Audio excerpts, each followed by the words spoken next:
రాష్ట్ర వ్యాప్తంగా పింఛన్ల పంపిణీ ప్రారంభమైంది. సచివాలయ సిబ్బంది బదిలీల నేపథ్యంలో కొత్తవారు బాధ్యతలు తీసుకున్నారు. వారి నేతృత్వంలో పింఛన్ల పంపిణీ జరుగుతోంది. అయితే ఈరోజు దివ్యాంగులకు సంబంధించి చాలా మంది పింఛన్లు అందలేదు. వారి పింఛన్లను హోల్డ్లో పెట్టినట్లు ప్రచారం నడుస్తోంది. కూటమి అధికారంలోకి వచ్చిన తర్వాత పింఛన్లపై ఫోకస్ పెట్టింది.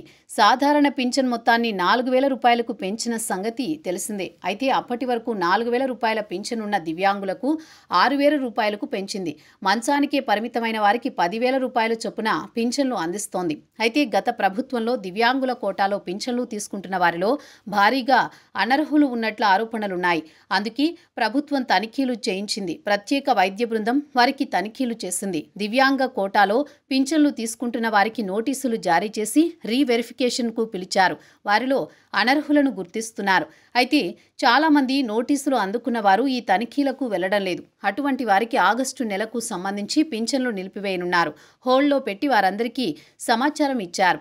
గత ప్రభుత్వంలో ఎలాంటి వైకల్యం లేకపోయినా కొంతమంది వైద్యుల సహకారంతో సదరం ధృవపత్రాలు తయారు చేయించి పింఛన్లు పొందినట్లు ఆరోపణలున్నాయి. ఎటువంటి వినికిడి వైకల్య లోపం లేకపోయినా చాలా మంది పింఛన్లు పొందారన్న ఆరోపణలు వినిపించాయి.